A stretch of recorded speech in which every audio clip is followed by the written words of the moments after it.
Now, I wanted to talk to you about the terrible year in Toronto policing. Sue Ann Levy had, as usual, a really great article sort of documenting all the terrible things that happened in Toronto policing.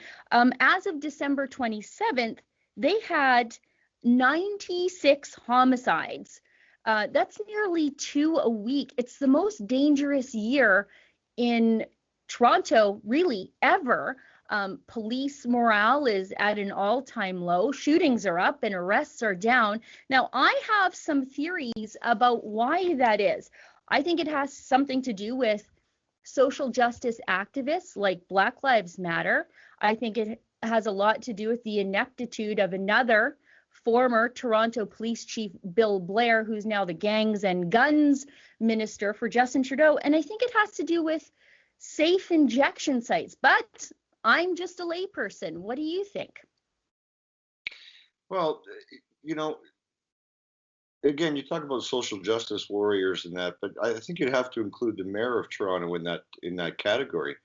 When you look at things like telling Toronto Police Service that they can no longer engage in activities like carding. Carding is all that is just it's a card. It's a field identification check that police officers fill out in every city anywhere whenever they come in contact with somebody, and it goes into an intel database. That's all it is.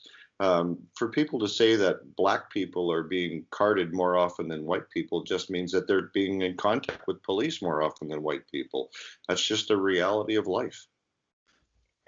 So in 2017, they removed carding in the city of Toronto, and nearly immediately they saw a spike in gun violence. And, to his credit, Police Chief Saunders in Toronto said he tacitly admitted that gun bans aren't going to work in Canada to reduce the gun violence in his city, because he said the majority of gun-related violence in his city is, quote unquote, street related. So I guess that's good. But what are the answers here? Last week, the Toronto Police Chief, Mark Saunders, held a press conference, a year-end press conference, where he was talking about the record year in 2018, where Toronto recorded the most homicides ever in its history. And as he was talking, he danced around the issue, which is the 800-pound gorilla in the room, which is Black gang violence. Just before we started this call, I looked up online the Toronto Police Most Wanted list, and of the 11 people on there, 10 of them are Black.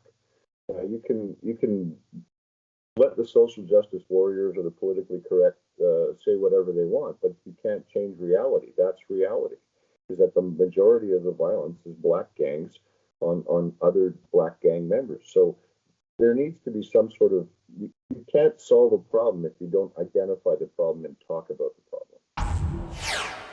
That's an excerpt from my daily show, The Ezra Levant Show, weekdays at 8 p.m. Eastern. Every day I do a monologue, interview a guest, and read my fan mail and my hate mail. To subscribe, go to therebel.media/shows.